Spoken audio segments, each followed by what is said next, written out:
Empezamos con el módulo 2 de autoinmunidad y empezamos haciendo un poco de recapitulación de lo que habíamos dicho en el módulo 1, es decir, autoinmunidad, que significa desequilibrio entre las células efectoras, hablamos de células inmunocompetentes, entre las células efectoras y las células reguladoras. ¿Desequilibrio en qué sentido? Que se está desencadenando una inflamación. En cada caso tendrá a su vez sus connotaciones, sus condicionantes, pero hay una inflamación. Esa inflamación está promoviendo el desarrollo de las efectoras, concretamente de las TH17, en perjuicio de las reguladoras. Esa es más o menos la línea general. Luego, ya digo, ya pondremos los puntos sobre las íes en cada caso, pero importante. Claro, ¿esto qué significa? Que hay determinadas células que deberían cumplir con una labor y, sin embargo, la apoptosis las va a llevar a la destrucción, o al revés, en algún caso, la no apoptosis las lleva a la proliferación. Pero no quiero complicar, es decir, el tema ya de por sí es muy denso porque tiene muchos conceptos, porque hay muchas denominaciones de factores de transcripción, de microARNs, pero ahora lo que quisiera es por lo menos que quede claro esa línea, ese patrón general. Algo está ocurriendo en la autoinmunidad para que el sistema no me esté defendiendo y vaya contra mí. Y ese algo es ese desequilibrio entre el mecanismo regulador y el mecanismo efector. Así de claro. ¿De acuerdo? Bueno, pues hoy nos vamos a meter en problemas concretos de patología. Vamos a ver un poco las líneas generales de esos cuadros patológicos, pero sobre todo, lógicamente, lo vamos a adecuar a lo que nos interesa, que es la bioinmunogenética, y en algún caso meteremos también, lógicamente, el componente micronutricional, que ya sabemos la importancia que tiene. Vamos a ver.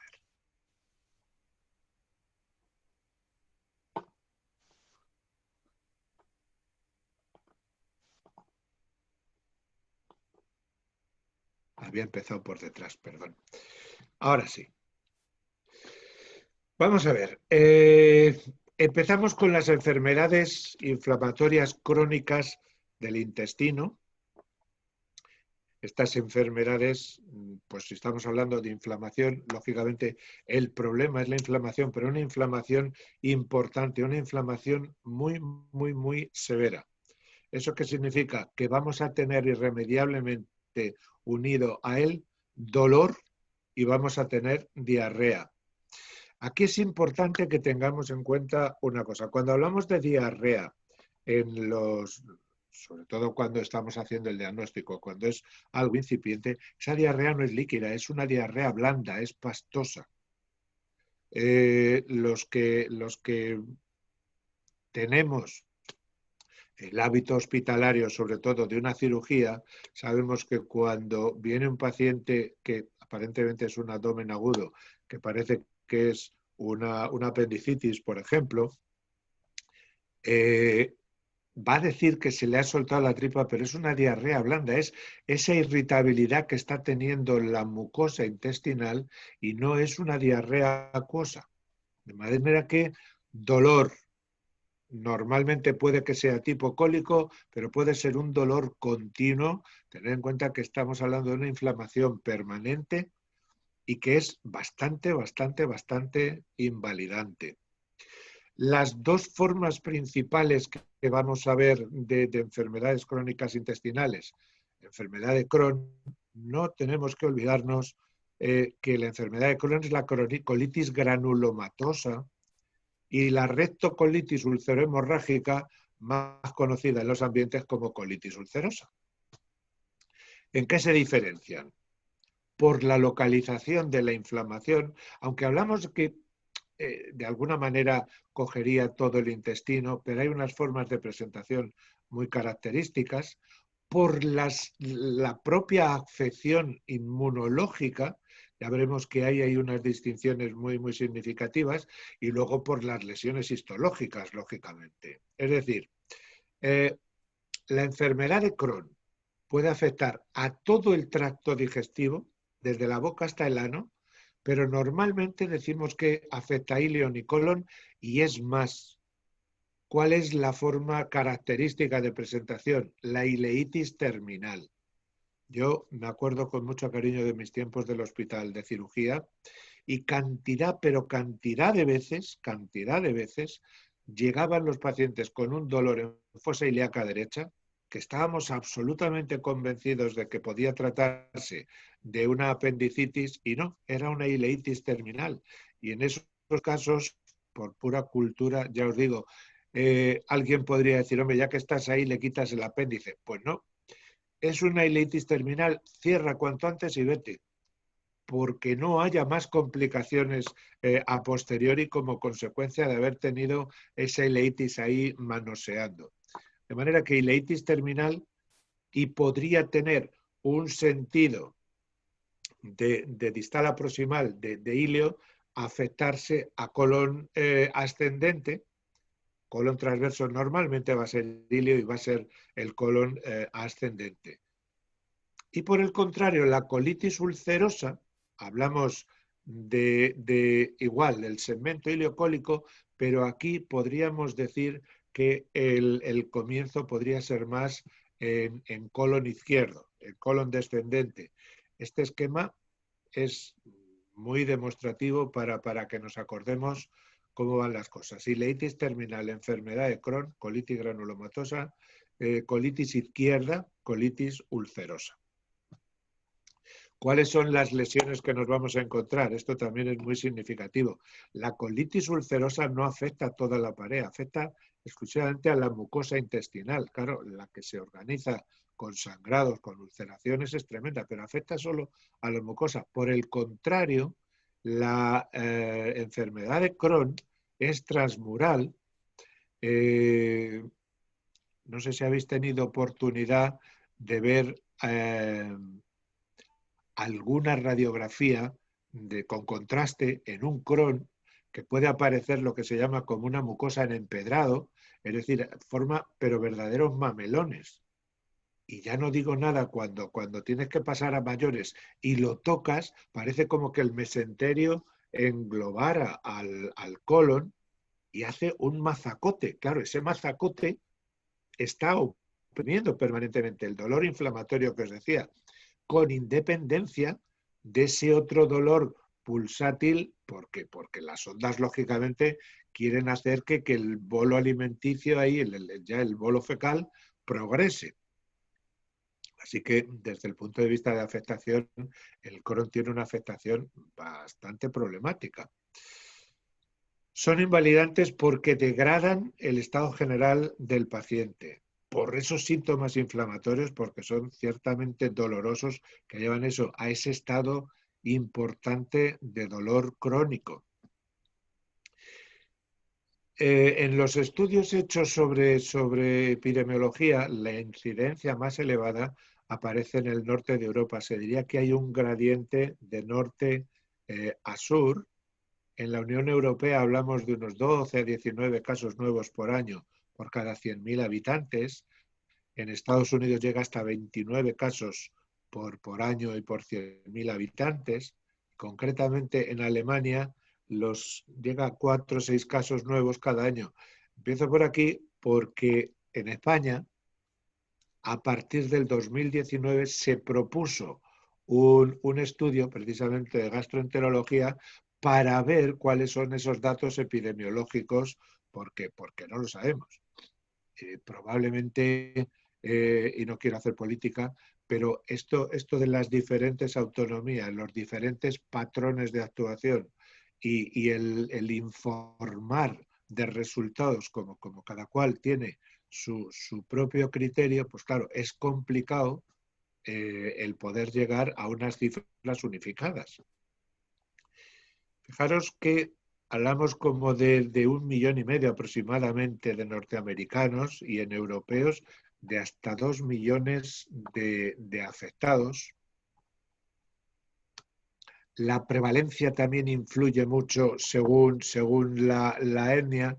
Las, las cifras que estoy dando estamos refiriéndolo a una etnia europea, a los caucásicos.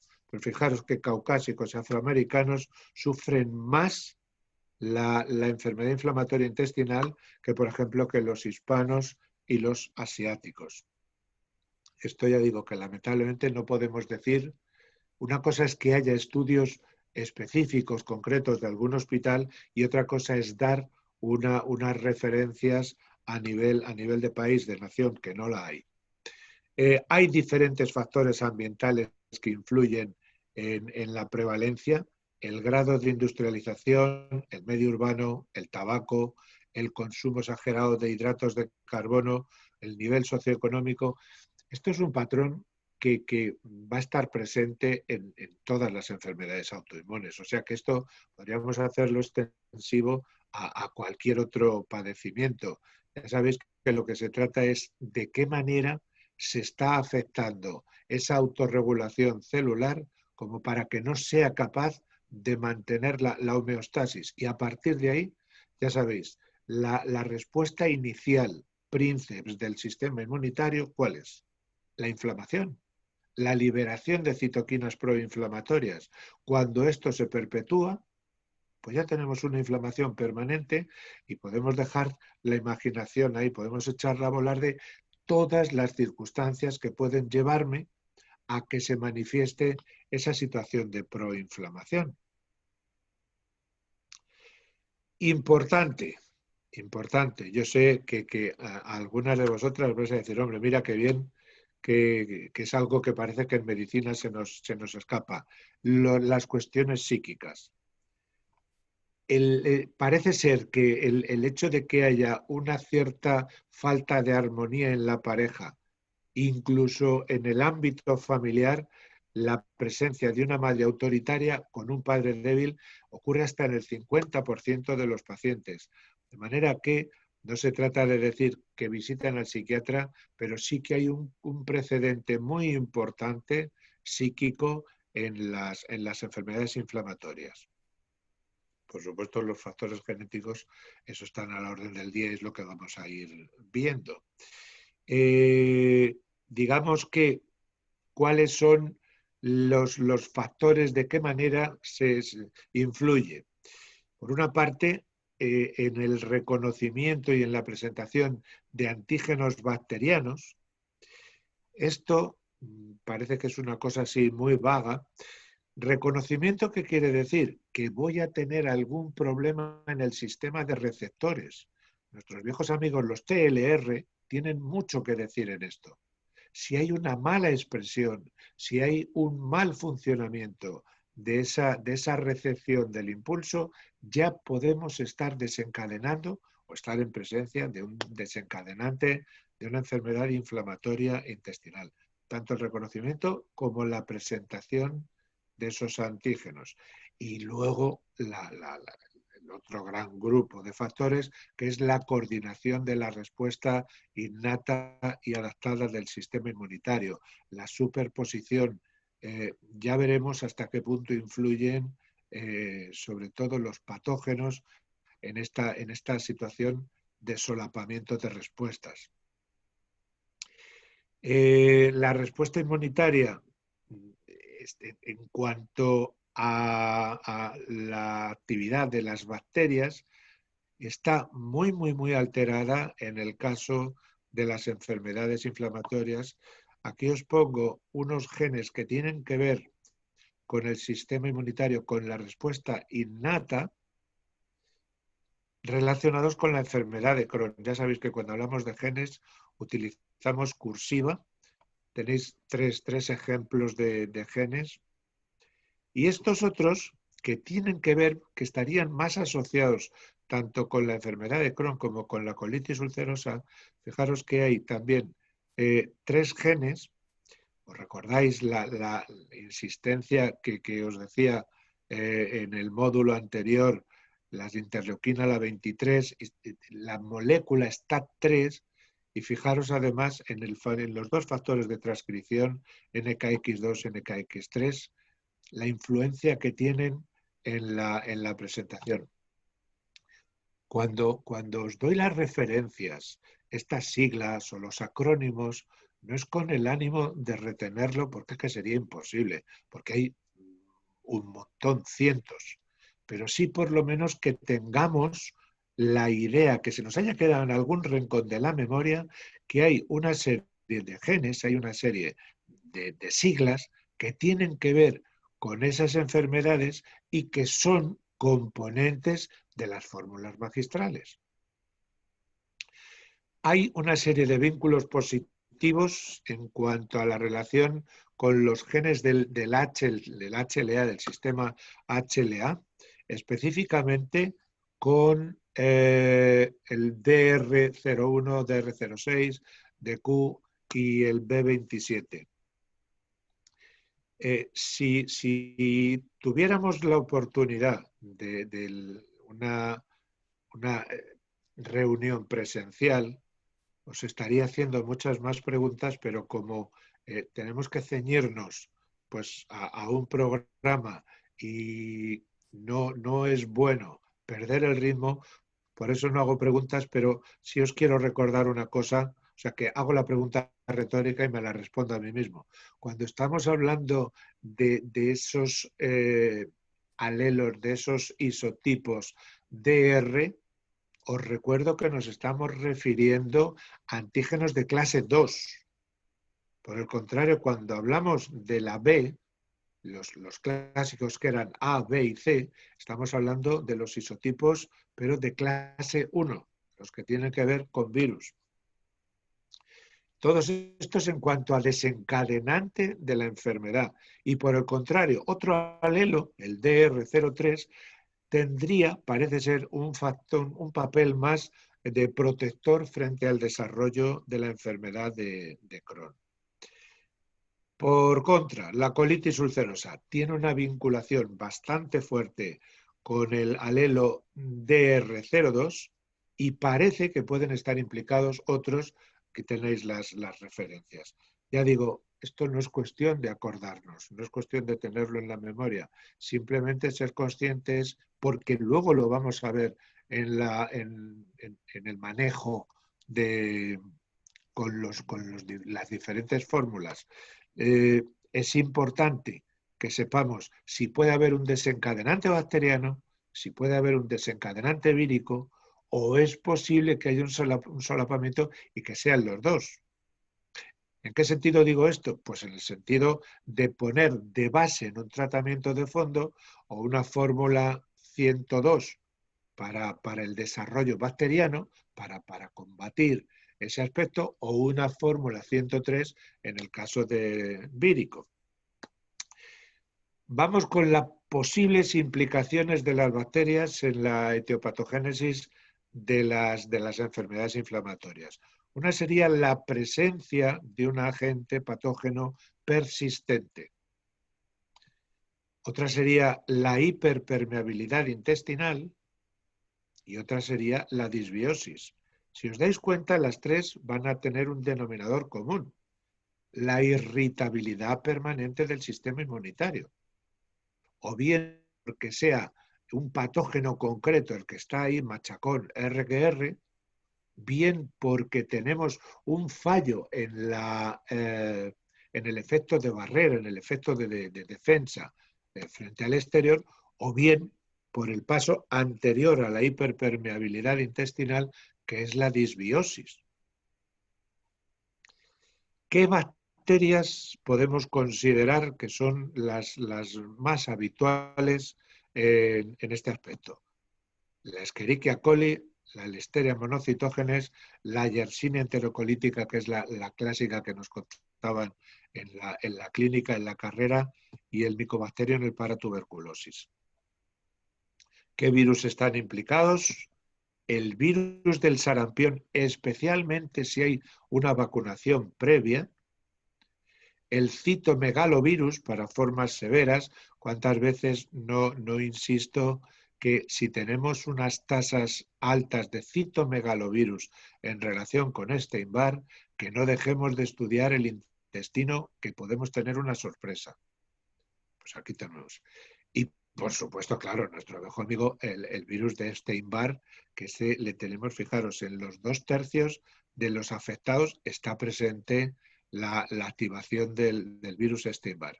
Aquí os he puesto un cuadrito.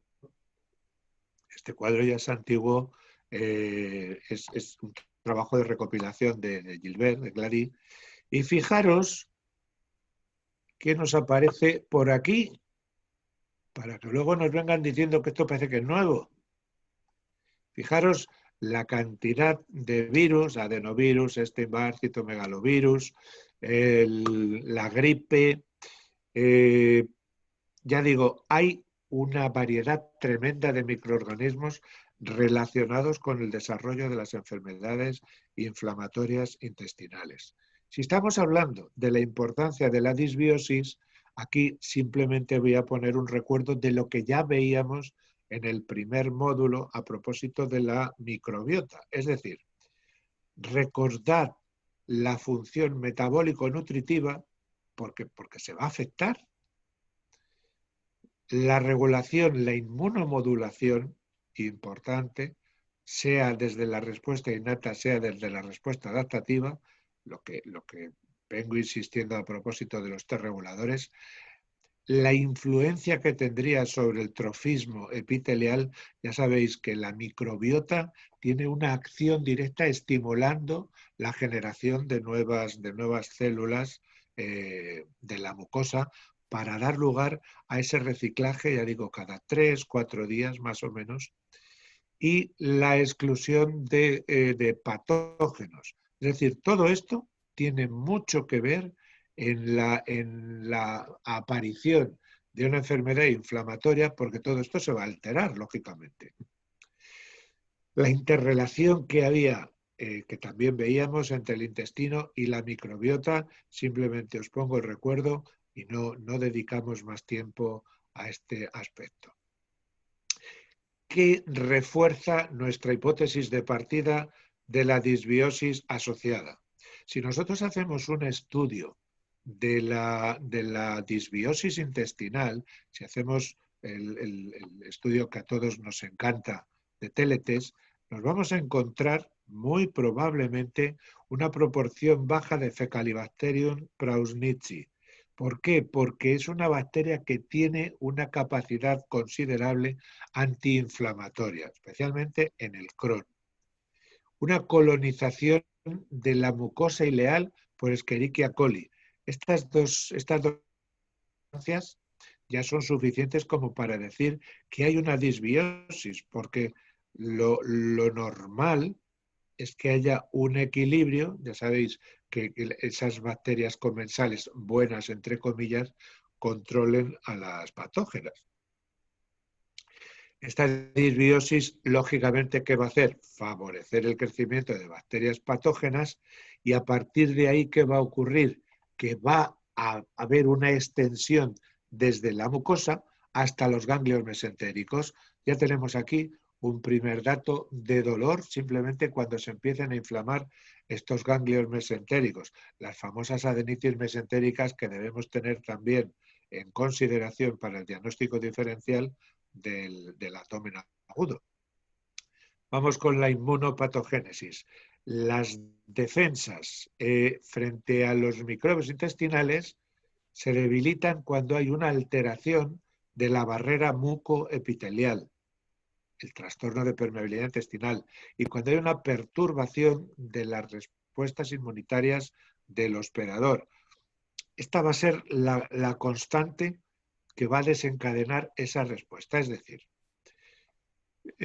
voy a hacer un poquito de hincapié en esto porque como no todos estamos en el mismo escalón, y muchas veces cuando hablo con vosotros, me decís que, caramba, hay cosas que se pasan como de corrido, como que se dan por hechas, y a lo mejor a alguien todavía le queda un poco por ver. Entonces, por eso quiero detener un minutito nada más en esto. Fijaros, La barrera intestinal tiene que ver con la biopelícula, el biofilm que se forma por las propias bacterias, ese polímero que haría imposible que entre un tratamiento antibiótico por debajo de él, la capa de mucus y el epitelio, y en ese epitelio vamos a encontrar una serie de células que tienen que ver, que están relacionadas íntimamente con la respuesta innata.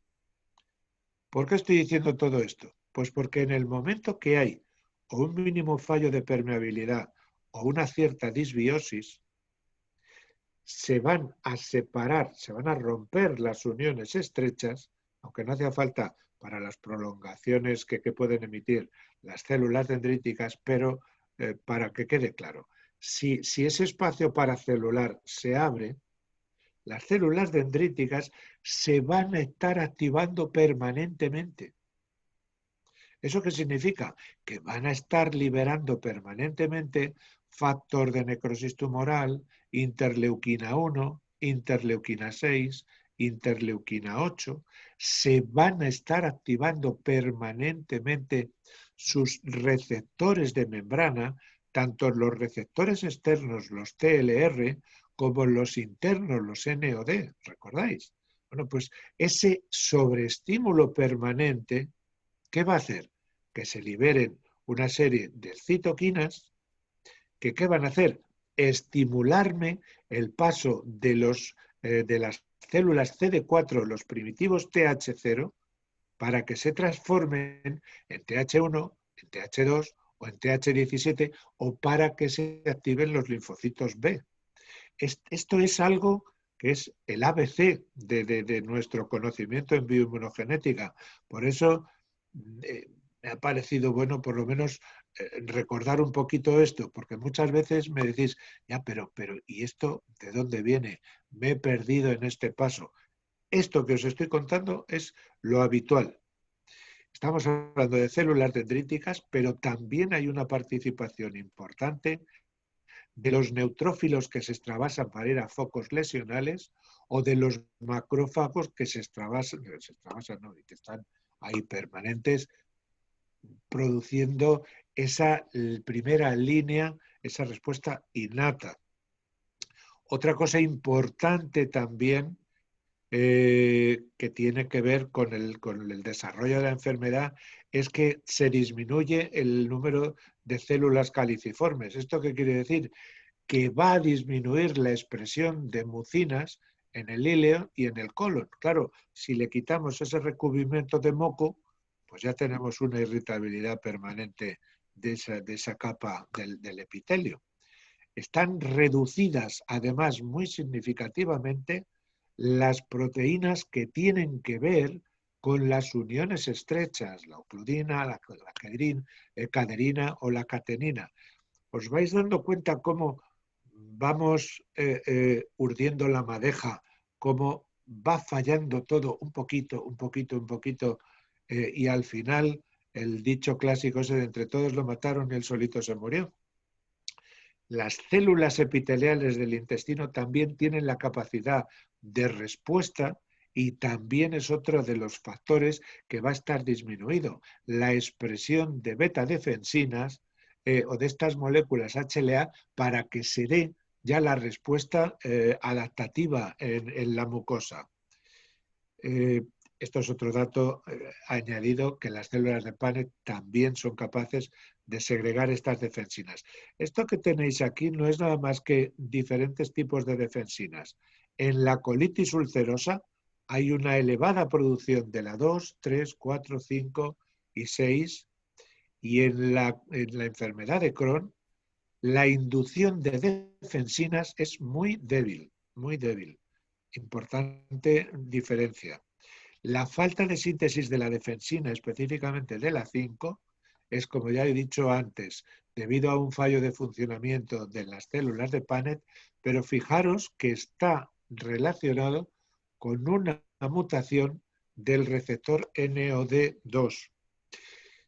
Yo más que hablar de mutación como que fuera algo catastrófico, quiero recordaros que cuando hablamos de esto, estamos refiriéndonos como mucho a las famosas SNP, es decir, los polimorfismos de un solo nucleótido.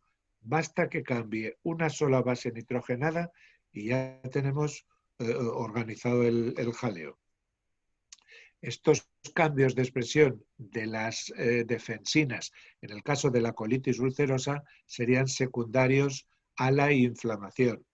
Y en la enfermedad de Crohn, en la ileitis, podrían ser la causa de la alteración de la inmunidad innata. ¿Qué ocurre con la respuesta inmunitaria? Ese debilitamiento de las defensas en las mucosas lleva al aumento de la permeabilidad del epitelio intestinal, y con esto ¿qué va a ocurrir? Pues que vamos a tener una mayor relación de las bacterias con la microbiota.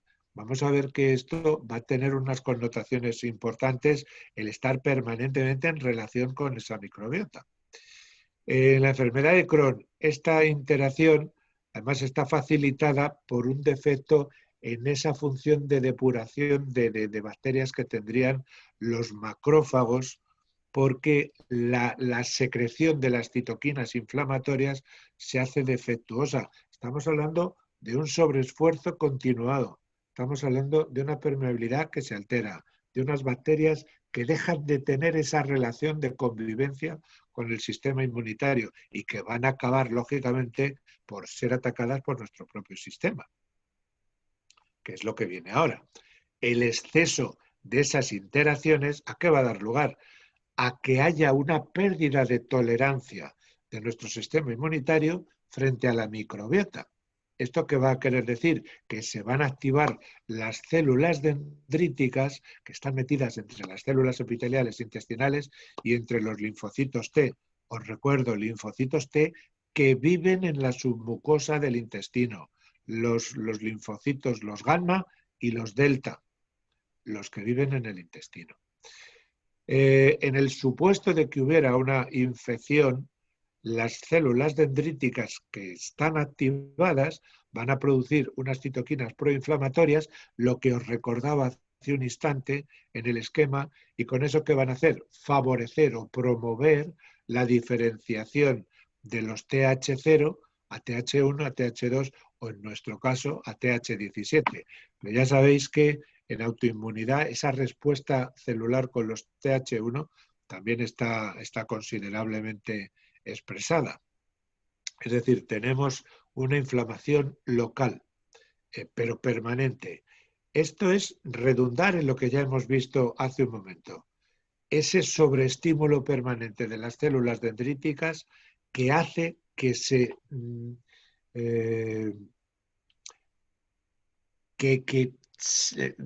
evolucionen o a TH1 o a TH2 o TH17 o que se sobreexpresen los T reguladores.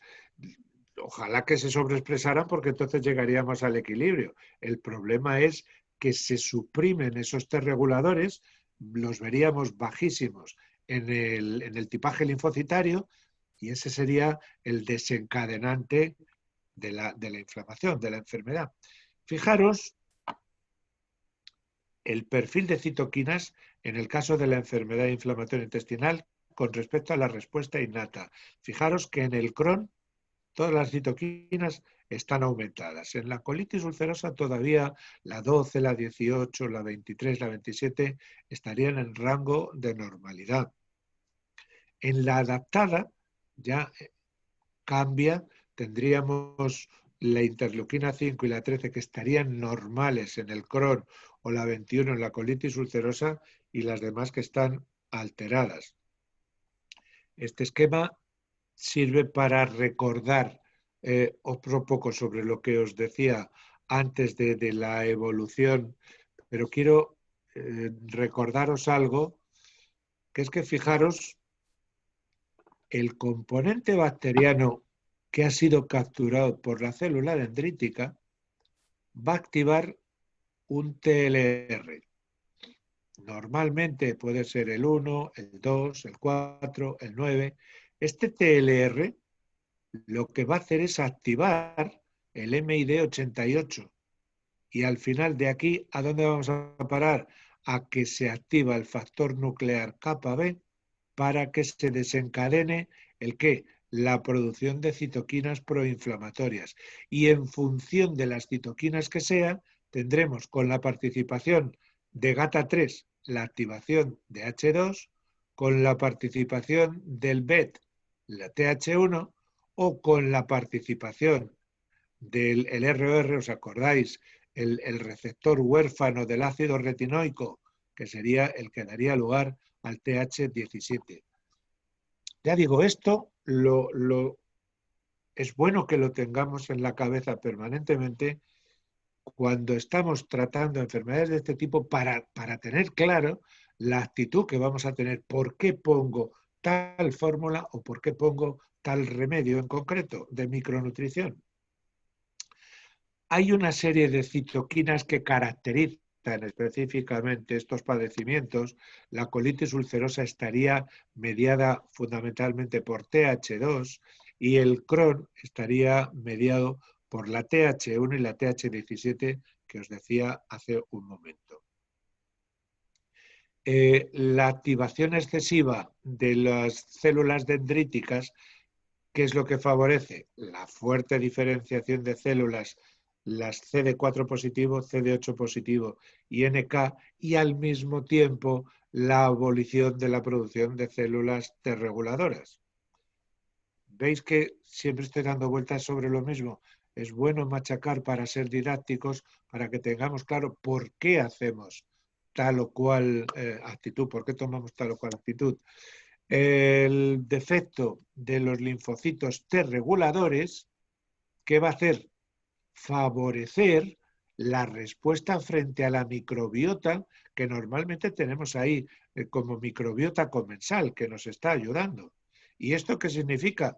Pues que si yo me voy a activar frente a unas bacterias frente a las que normalmente no tendría que activarme, voy a soltar citoquinas proinflamatorias, luego voy a estar desencadenando permanentemente una inflamación. Esto, inicialmente, nosotros podemos detectarlo cuando el paciente nos viene porque, bueno, pues como que no estoy bien, como que tengo un citomegalovirus alto, como que tengo un dolor de tripa, pero que tampoco es una cosa así exagerada, y vemos un tipaje linfocitario y aquello empieza a apuntar maneras. Desde la perspectiva de la bioinmunogenética, nos estamos adelantando a los acontecimientos.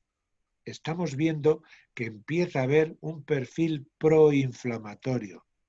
Estamos viendo que la velocidad de sedimentación no necesariamente va a estar en 70, va a estar en 8 o en 10. ¿Veis la importancia que tiene ir atando cabos como para poder adelantarnos en el diagnóstico? Bien, vamos a ver cómo se induce esta inflamación crónica en el intestino. En cuanto a la presencia de bacterias patógenas, hay un patógeno que ¿qué es lo que produciría? Pues provocaría una cierta invasión de la mucosa, habría una cierta resistencia a la desaparición por fagocitos, habría una mayor adquisición de factores de virulencia, es decir, la presencia de bacterias patógenas está desencadenando esa respuesta que se va a mantener en el tiempo. Fijaros que lo que estoy haciendo es abundar un poco más sobre lo que hemos dicho antes. Bacterias patógenas, composición anormal de la microbiota, que ¿qué va a llevar? Va a llevar a que haya una disminución de la presencia de ácidos grasos de cadena corta. La población bacteriana intestinal se está encontrando con una alteración en la integridad de la barrera epitelial. ¿Y esto a qué nos va a llevar? Interesante lo que os voy a contar ahora. Se va a producir un aumento de la presencia del sulfuro de hidrógeno. Al haber una microbiota adversa alta, el resultado es que el SH2 aumenta. Este SH2 aumenta, ¿qué quiere decir? Que la absorción del butirato en los colonocitos se va a mermar, se va a disminuir, va a quedar bloqueada. Aumenta la permeabilidad de la mucosa intestinal. Y ahora, para despertar el ánimo terapeuta que llevamos todos dentro, ¿qué importancia tiene esto en nuestra práctica? Si yo tengo una inflamación crónica importante, considerable, si el paciente me viene diciendo que tiene unos dolores tremendos abdominales, recordáis que uno de los remedios que hemos dicho para restablecer la integridad de la mucosa intestinal es el butirato. ¿Recordáis? La tributirina. Pero claro, si nosotros estamos teniendo una situación de cronicidad, si hay una inflamación importante y hay un exceso del SH2, ¿vamos a conseguir algo si le damos butirato? Pues no. Tendremos que ir primero a combatir la inflamación. ¿Veis la importancia de conocer los mecanismos íntimos etiopatogénicos? No tiene sentido que de entrada yo le ponga el butirato. Si os dais cuenta, cuando yo os cuento, no sé, casos concretos que me comentáis o en alguna exposición como esta, yo siempre hago más hincapié, aunque hablemos de un problema de predominio colónico, yo siempre os digo, empezad por la glutamina, empezad por controlar esa situación de irritabilidad permanente del sistema inmunitario que tiene lugar en el delgado. Porque por mucho que queramos hacer dando butirato, sí, claro que hay estudios que dicen que la tributirina está estupendamente indicada y que va muy bien en las enfermedades crónicas, pero claro, dependerá del grado de avanzado que esté la enfermedad. Insisto, pensad mucho más en la inflamación, pensad mucho más en el desencadenante de la autoinmunidad, que ya tendremos tiempo después de poner el butirato, porque ya sabéis que si no, es que no va a hacer efecto porque no se va a absorber. Otra de las circunstancias que tiene que ver en esa inflamación crónica es la contención defectuosa de bacterias que viven con nosotros, que son comensales por parte del hospedador. O sea, que el aumento de la permeabilidad de la mucosa, ¿a qué lleva? A la sobreexpresión de ligandos para los receptores tipo TOL, receptores bacterianos o antigénicos del tipo que sea, que van a activar esa respuesta innata. La secreción defectuosa de los péptidos antimicrobianos o de la IgA secretora de la mucosa y la fagocitosis anómala. Veis que estoy volviendo a repetir lo que decía hace un ratito. Ahora estamos hablando de las circunstancias que llevan a mantener la inflamación crónica. Y la regulación defectuosa del hospedador, la regulación de tipo inmunitario, es decir, las células presentadoras de antígeno están provocando un exceso de citoquinas y que están haciendo que se expresen de una manera exagerada las TH1 y las TH17.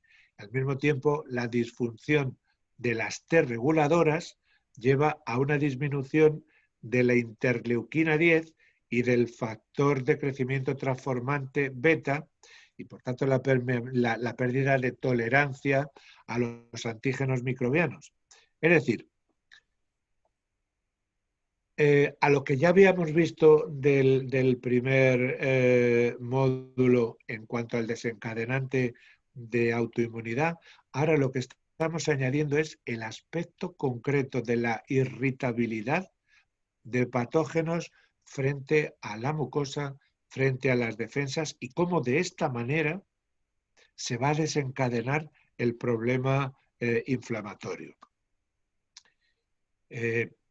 esto es abundar en lo mismo. La excesiva activación de las células dendríticas está haciendo que se expresen tanto los receptores de membrana externos como los internos, los TLR o los NLR. Estas alteraciones en las enfermedades intestinales se están originando porque se están modificando los patrones de la expresión de los T reguladores, de los receptores tipo TOL. ¿Por qué insisto ahora en esto? Porque en las fórmulas veréis que unos de los componentes seriados que aparecen son precisamente los genes de los receptores tipo TOL. Hay descritos polimorfismos de estos genes asociados a las enfermedades intestinales, o sea, la disfunción es hablar más de lo mismo. Vamos a saltar porque me vais a decir que ya soy excesivamente pesado. Lo mismo con los polimorfismos que tienen que ver con los NOD2, igual también habría un mecanismo defectuoso de la acción antigénica de estos receptores. Repito, hablamos de mutaciones, pero nos estamos refiriendo habitualmente a mutaciones de un solo nucleótido. Bueno, hay 3 mutaciones con respecto a NOD2 y que tiene que ver con el desarrollo de la enfermedad de Crohn. Si miramos aquí un poco más en detalle qué es lo que ocurre, vamos a ver. Hay un peptidoglucano de las bacterias, de las comensales, que sería detectado en este caso por el receptor de tipo TOL, el número 2, que está presente en las células dendríticas del intestino. Esa activación del receptor va a llevar a la activación del factor nuclear kappa B. Con esto, ¿qué voy a tener? Voy a tener un aumento de producción de interferón gamma y de interleuquina 17. Esto en el caso concreto del Crohn. Este peptidoglucano, estábamos viendo lo que ocurría aquí, en este nivel. Ahora vamos a ver que el peptidoglucano también tiene que ver con su descomposición en los endosomas, cómo se va a producir esta molécula intermediaria que me va a activar el NOD2, pero fijaros que en este caso, este NOD2, ¿qué es lo que va a hacer? Cuando me encuentro este signo, esto quiere decir que va a bloquear el efecto, la presencia del factor nuclear, que es lo que viene ahora. Es decir, al activarse NOD2, lo que estoy haciendo es inhibir la activación del factor nuclear kappa B y por tanto disminuir la producción de interferón. Claro, ¿por qué estamos diciendo esto? Porque es bueno saber qué es lo que tengo que promover para contener la irritabilidad cuando se está desencadenando esa, ese exceso de células efectoras frente a ese defecto de las reguladoras. Vamos a ver si esto es más de lo mismo. Los pacientes con la enfermedad de Crohn y que tienen alterada la función NOD2 tienen una producción reducida de fensina. Veis que estamos viendo lo que va a llevar a la perpetuación de la enfermedad. ¿Por qué? Porque se está afectando, se está alterando la función de NOD2 y recordáis que lo que iba a hacer es bloquear, NOD2 bloquea el NFK. Si yo no tengo NOD2, no estoy bloqueando, luego voy a favorecer la inflamación. Tengo reducida la producción de fensinas, así que me llevaría a una mayor cantidad de bacterias en las cristas del hilo terminal y de esta manera una mayor estimulación del sistema inmunológico, es decir, una mayor estimulación de células efectoras. Así que en las enfermedades inflamatorias, las anomalías de la respuesta inmunitaria innata perturban ese reconocimiento de los antígenos y la presentación a las células efectoras. La barrera intestinal entonces está mucho más sensible a las infecciones y con esto que llevamos al desajuste, a la pérdida del equilibrio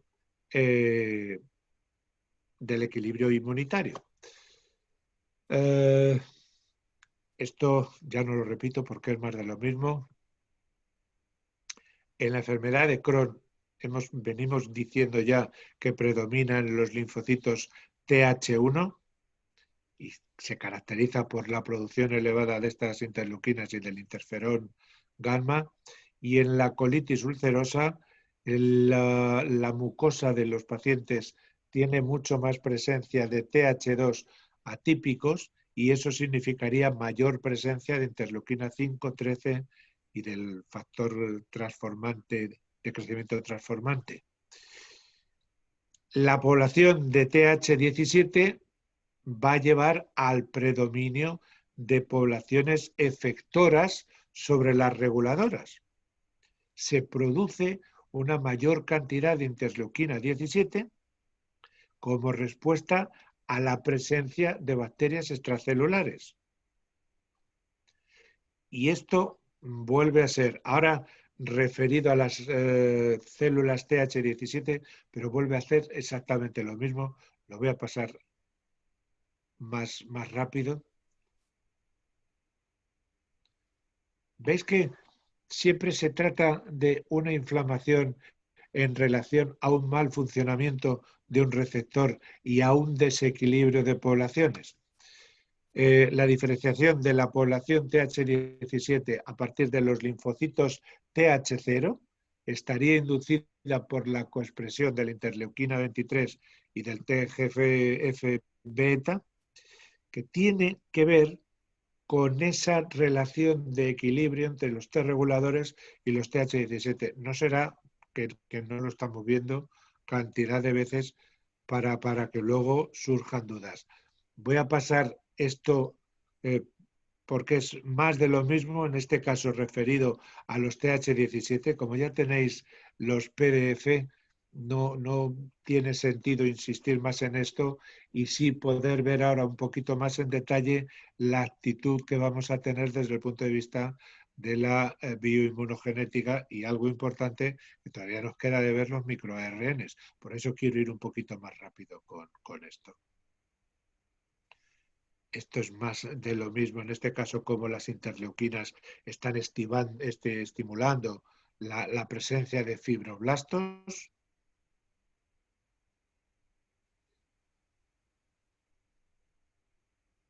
Y esta última no es nada más que para señalaros los significados de cada una de las siglas del esquema que tenéis en la pantalla. La hipótesis que cobra más valor, ¿cuál sería? Que la contribución de la vía de señalización de la interleuquina 23 a la inflamación provocaría una alteración de la síntesis de péptidos antimicrobianos y favorecería la expresión de Th17. La interleuquina 23, recordad que es la que se encargaba, la que podía mantener en el tiempo esa situación, el desencadenante, la aceleración, recordad que lo provocaba la interleuquina 21, y en cualquier caso, esto, ¿qué consecuencia va a tener? La llegada de esas células efectoras, pero de manera masiva a la mucosa intestinal.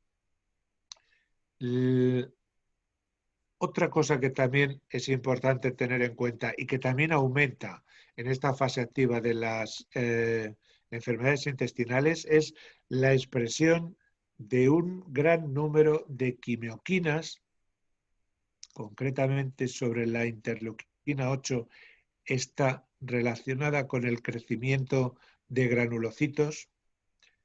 Estas otras con respecto a la activación epitelial de neutrófilos. Ya digo, estamos viendo la participación de las quimioquinas y la alteración de los receptores en relación con la fisiopatología de la enfermedad inflamatoria. Fijaros, sobre las moléculas iniciales, sobre qué receptores están actuando, cómo participan en los dos tipos principales de enfermedades intestinales, y fijaros que cada una de ellas tiene una determinada, una diferente célula diana, como unos pueden ser sobre los TH o sobre los monocitos, como estas son sobre los citotóxicos, TH en general, de manera que fijaros lo que vengo repitiendo, como esa sobreestimulación de receptores está provocando un mantenimiento permanente de la inflamación en el intestino. Más de lo mismo. Otro dato importante que también en algún momento, cuando hablemos del endotelio vascular, cuando nos cuente cosas Sara, también es importante en el curso de las enfermedades intestinales, que es el problema inflamatorio que tiene lugar, que se desarrolla en el endotelio vascular. Es muy importante en el desarrollo de la enfermedad y sobre todo la evolución a una forma severa de la enfermedad.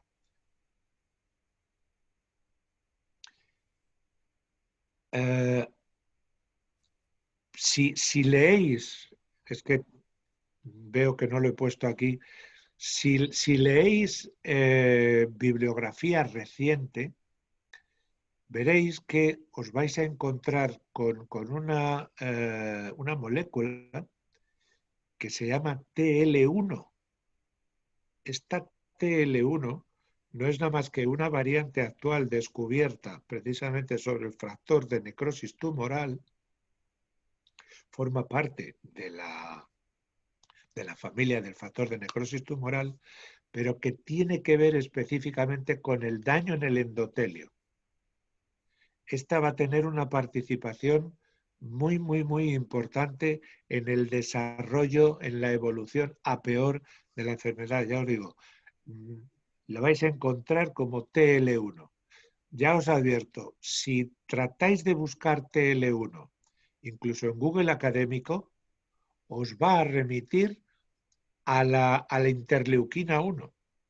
Si queréis ver publicaciones recientes, tendréis que poner cytokine, es decir, escribirlo en inglés, cytokine, TL mayúscula 1, y entonces sí, entonces os va a llevar al trabajo específico que os estoy contando de irritabilidad del endotelio y de paso, digamos, a mayor gravedad de la enfermedad. TL1, importante porque parece ser que tiene mucho que ver en cuanto al desarrollo de la enfermedad. Esto con lo que os he contado podemos saltarlo. En resumidas cuentas, ¿qué es lo que llega a producirse? Un aumento de la angiogénesis, una expresión de moléculas de adhesión, extravasación de leucocitos, disminución de la función de barrera endotelial y aumento de la coagulación. Esto ya lo sabíamos, esto es recordar nada más, y además lo tenemos, sobre todo el último, lo tenemos muy de moda con el coronavirus a propósito del daño endotelial, así que no nos tenemos que detener más ahí. Otra cuestión también que tiene que ver, os dais cuenta que estoy cerrando el círculo de todas las circunstancias que tienen que ver en el desarrollo de la colitis ulcerosa o de la enfermedad de Crohn. Claro, aunque son diferentes ítems, tienen un denominador común y por eso parece que estoy repitiendo continuamente la misma cantinela. Ahora vamos a ver qué es lo que ocurre con respecto a los linfocitos B. Es decir, hay una infiltración de linfocitos B plasmáticos, entonces en la mucosa los índices de microglobulinas, la IgG1, la 2, la IgM, el IgE están altos. Y por el contrario, el daño está produciendo una disminución importante de la presencia de inmunoglobulina A secretora. La sobreactivación, además, lleva una fuerte producción de anticuerpos de IgG contra los propios antígenos bacterianos comensales de la luz intestinal. Vuelta otra vez a lo mismo. Las observaciones, ¿qué es lo que llevan? A presentar un desequilibrio en favor de un subtipo que sería protector, la IgA, frente a la presencia de anticuerpos, frente a la presencia de IgG que mantendrían la inflamación de la mucosa. O sea, baja IgA, sube IgG. De manera que si yo tengo un estudio de disbiosis intestinal, ya no tengo que dudar cuando vea que la IgA va a estar disminuida. Porque claro, en nuestro esquema mental, ¿qué es lo que decimos? Vamos a ver, si yo tengo un patógeno en la superficie del epitelio y mis células están captando la presencia de ese patógeno, ¿qué es lo primero que van a hacer? Liberar IgA. Sí, esa es la fase aguda, ese es el primer momento, pero estamos hablando de una enfermedad de tipo crónico. Cuando nos viene ese paciente, que normalmente nos va a venir diagnosticado, y lo que tenemos que ver es qué hacemos, cómo completamos el estudio, ya digo, que tengamos claro entonces por qué la IgA nos va a parecer disminuida. Bueno, esto es más de lo mismo. A propósito de toda esa fisiopatología que tiene que ver con las enfermedades intestinales, como la participación de las células dendríticas, la participación de los diferentes tipos de patógenos, yo creo que esto podemos saltar porque es ir más a lo mismo. La disbiosis intestinal tiene una reducción, provoca una reducción de los niveles de butirato, es lo que os contaba antes, y es el por qué no tiene sentido que demos butirato mientras que haya niveles altos del sulfuro de hidrógeno, del ácido sulfídrico. De esta manera, ¿qué pasa? Si por una parte no tengo esas ocludinas, esas caderinas que me favorecían la fortaleza de las tight junction, al mismo tiempo, ¿qué va a ocurrir? Pues que se aumenta la permeabilidad intestinal. ¿Esto qué va a llevar? A un aumento de la translocación bacteriana. ¿Esto qué significa? Para quienes no estén especialmente habituados al lenguaje sobre la microbiota. Translocación no es nada más que algo que tendría que estar por encima de la mucosa, que tendría que estar en esa capa de mucus. Al haber una permeabilidad alterada, esas bacterias van a pasar al interior y van a ir a otros sitios, pero a otros sitios que pueden ser ganglios linfáticos. ¿De acuerdo? O sea que hay una disminución de IgA, hay una disminución de defensinas y hay una permeabilidad alterada. Esto es tanto como decir, le abro las puertas de mi casa y que pasen las bacterias por donde les apetezca. Esa es la translocación, el cambio de sitio del habitual a otro que no es el normal.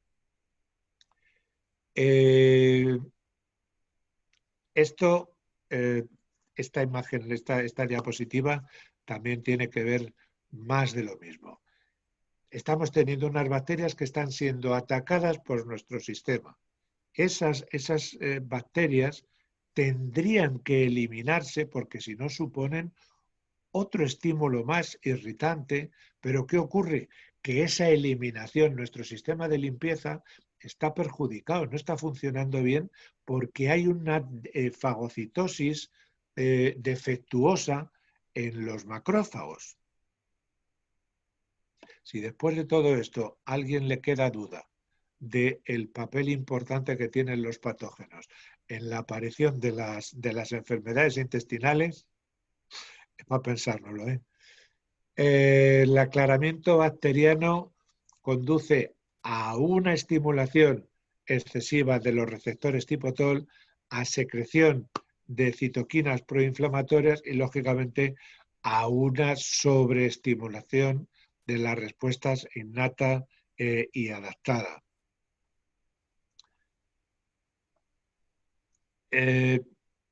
Redundo, al tener interrumpido el mecanismo de tolerancia de las células presentadoras de antígeno, ¿qué pasa? Que va a haber mucho más reclutamiento. En este caso estamos hablando de las células que tienen que ver con la respuesta innata, va a haber un reclutamiento de neutrófilos. Es decir, sí o sí será un montón de circunstancias. Esto vendría a ser la tormenta perfecta. Es que no queda más remedio que se produzca esa tremenda reacción inflamatoria con todo lo que estamos viendo, y en el caso de Crohn, esa tremenda respuesta granulomatosa. Vamos a hacer ahora un repasito a propósito de los microARNs, porque cada vez más, esto no hace falta que os lo diga, están cobrando un protagonismo espectacular. Se puede detectar incluso cuando tengamos los datos de laboratorio precisos, se puede detectar si estamos en formas activas o inactivas de la enfermedad en función del tipo de microARN que tengamos. Esto simplemente me vale para recordaros una cosa, porque evidentemente nosotros no vamos a andar interpretando todo esto. Pero fijaros, recordaros que cuando busquéis en la base MIR algún tipo de microARN específico que queramos ver si está o no relacionado, recordad la denominación HSA-medio-MIR- el número que sea. Bueno, microARNs en sangre periférica que distinguen la colitis ulcerosa activa y la enfermedad de Crohn. Quien quiera leer algo más no tiene nada más que ver el volumen 17 de las enfermedades inflamatorias del intestino, y ahí tiene datos para aburrir. MicroARNs en sangre periférica para distinguir la forma activa de la inactiva en el Crohn. Ya digo, esto está simplemente pues, por documentar un poco lo que os estoy contando. Lo mismo, pero de la colitis ulcerosa, para discriminar la activa de la inactiva. Estos microARNs, el 23B, el 106 y el 191, están significativamente sobreexpresados en la enfermedad de Crohn. Luego, si yo tuviera necesidad de hacer el diagnóstico, porque si ya me viene hecho el diagnóstico, esto no tiene sentido hacerlo, pero si me viene alguien con ese dolor, con esas fases incipientes, los microARNs ya se habrán expresado y me va a poder servir para poner de manifiesto esta enfermedad de Crohn. O por el contrario, si pido el 19B y el 627, lo que voy a ver es que están disminuidos, están subexpresados. Otros, estos que tenéis 28, 151, todos estos están sobreexpresados en la sangre periférica de pacientes con colitis ulcerosa, y el 505 está subexpresado. Es decir, podemos tener un diagnóstico muy preciso sobre la base de una inflamación inicial y de una disbiosis que apunta maneras. Podemos saber, cuando dispongamos de estos datos de laboratorio, frente a qué tipo de enfermedad nos estamos enfrentando. Estos otros están sobreexpresados en sangre periférica en los dos tipos, en el Crohn o en la colitis ulcerosa. Estos, evidentemente, para el diagnóstico diferencial nos servirían de muy poquito. Y vamos a concluir esta primera presentación de autoinmunidad de una de las enfermedades con de qué manera, con la actitud que tomamos frente a las enfermedades autoinmunes. Y entonces aquí es obligado a hablar, lógicamente, de la fórmula 500, en la nomenclatura antigua Autinreg. Estos son los componentes de la fórmula magistral. Faltan otras dos, pero quiero recordaros que no os puedo decir todavía cuáles son esos microARNs específicos. Desde luego están en relación con los que hemos comentado hace un rato, pero no os puedo decir es este o es aquel. Pero sí os puedo decir, pues eso, como la presencia de STAT3 o la presencia de la molécula FOXP3, STAT5, SOX, diferentes genes, lo mismo. Estamos hablando los componentes de la fórmula 500 en cualquier tipo de enfermedad autoinmune, pero ahora aquí ya la estamos personalizando para el caso concreto de las enfermedades inflamatorias del intestino. Y las otras dos fórmulas que nos van a ayudar, que sería IntestinReg y GoodReg. ¿Por qué utilizamos IntestinReg y no utilizamos la 501? Pues porque la 505 IntestinReg está específicamente diseñada para el problema inflamatorio intestinal. Entonces, en este caso no hace falta que recurramos a la fórmula 501 a InflamReg.